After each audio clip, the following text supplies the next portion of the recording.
Let's start with Vinny at Sky Sports, please.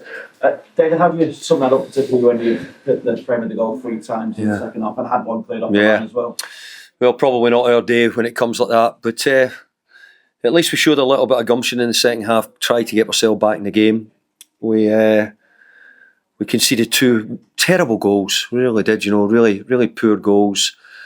But kept at it, tried not to give them too many opportunities. Jordan had one good save in the second half, what I can remember, but no, it just wasn't going to go in. I thought all the players who were introduced to the game made a big difference in the game as well. I thought the players who come on the pitch helped us, gave us more energy as well as at that time. So I'm hoping that those players between now and the end of the season are going to be a big positive and help us towards the end of the season. What do you think was the problem in the first half? I know the Bournemouth press was really intense at times. Yeah, Bournemouth pressed us really well, which we knew. We were well aware of it. But we made a couple of poor decisions at different times with the ball and got myself caught up a little bit.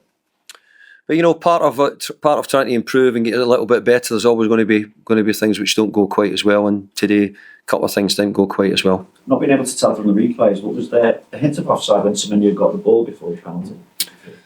I did, yes. I think if it had been VAR, I think it would have been questioned. I've got a feeling that Semenyo might be when I looked at it, I just wasn't sure. I think it's maybe Jared on the left hand side. The ball was on their left, sorry, and Jared coming round from our left side may have been, but I think it would have been a question mark if he was on or offside. But ultimately, I didn't think we were in good positions, and I thought it was a poor challenge at the time from the angle the boy was going to attempt to score from. Just a couple of final things. I mean, you kind of touched on it a little bit, but how encouraged are you by what you saw from Alcaraz's first appearance for the club? I was really, really pleased. And actually, in today as well, I was pleased with Carlos, but I was always pleased with Jack Harrison as well. I thought he put in 3 or 4 great deliveries at a time in the game when we needed it. I thought Tim came on and we're just sort of half nursing Tim back into some fitness. I thought he came on.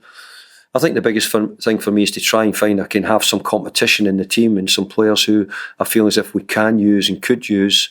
And I thought those players all today showed to me that they could do that. And any more you can tell us on the injury to Vikalenko?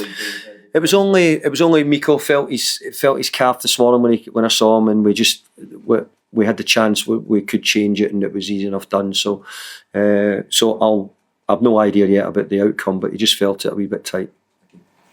We'll go to Joe for the backup. I warned a lot about against complacency in recent weeks as the form improved.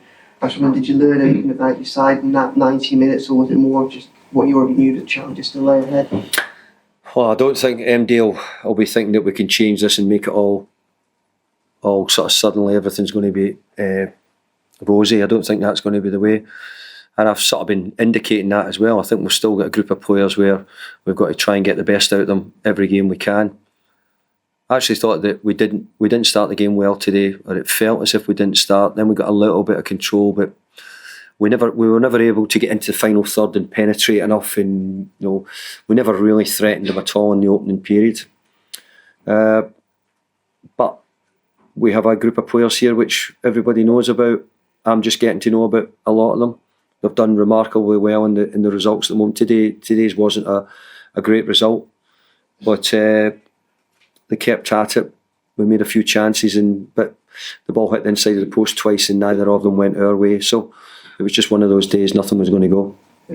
What was your message to them if you tried to get them up for the derby? My message to them was they've done a lot of good things today. There's a lot of things which were un-Everton-like in some of the things we've done in the first half, but we say we're trying to improve, we're trying to make things better, trying to alter bits of it, and on the journey of doing that, there's a good chance that we're going to make some mistakes as well. Thank you, Joe. We'll go to Shamoon at BBC. Hi there. Can fully focus on the league now, but FA Cup destruction would have been nice. Oh, it certainly would have been nice, yeah. I mean, we put a strong team out today to put probably everybody out except Miko to try and get ourselves in and through in the competition. We saw it as a great chance. But again, it wouldn't be our number one priority. But we said that the other day. But I know that if I'm an Everton supporter who's watched the club over many years, you'd have loved another tie here at Goodison if possible. or even better, you know, another Wembley trip if that could have been possible as well. Disappointing that the last fixture in the FA Cup ends in defeat.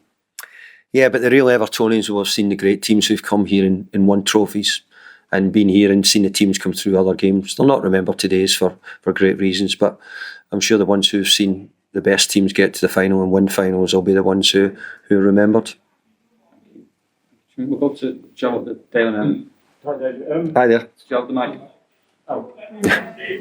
Right. Terry, you're not going to give us your team for Liverpool, but Alcaraz was so impressive. Is it going to be in your mind that he could start the game, or would that be too early for him? Well, it'll be too early for me to probably give that thought as well, because I'm just off the pitch and getting my head around it. But I just felt that there was a slightly different element. Gives us more decisions, you know, which would make us more unpredictable as well if we can have that, whether we've got them or not. But I was pleased with what he's shown, and he had a great effort which hits the post from the free kick, which he was a bit unlucky. So I thought he started really well. Yeah. When he signed so soon after you kind of came in, was he someone that you personally knew about? No, we knew about him, but it was mainly because of, more than anything, if I'm being honest, his availability was probably the biggest thing for us, and you know, the recruitment team knew a bit about him, but we knew about him when he was at Southampton. Yeah. Hi there.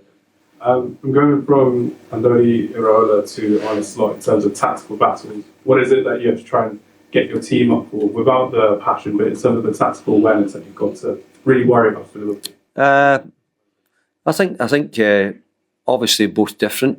You know, one from a Spanish background, obviously the other from a Dutch. So different maybe styles in there and how they've probably been brought up. But obviously two terrific coaches. Look, Liverpool are in a different place than where we are at the moment. I remember leaving here and we were in a much closer place than we are now. But the job over the coming years is to bridge that gap, get much closer than where we are at the moment. Thank you. Take one more from Will, please. I'd say just check on David Patterson. How was he? And, Yeah, I apologise to the press who came in. They actually said, and actually with Nathan Patterson, because for different reasons, he'd felt his hamstring in training, and I forgot about saying it to the press boys yesterday, so I forgot about him. That's why he wasn't here. So he had a tight hamstring. Wednesday, was that looking unlikely? I would think Wednesday's probably too soon for him. Yeah. You're looking at your bench, 2 goalkeepers, 3 on the 21. You're up against it at the minute. Well, we are, and that's what I'm saying. Is so that's why I'm saying the players who kept going today and nearly got some chances, nearly some goals done, maybe as well as a lot of them can do.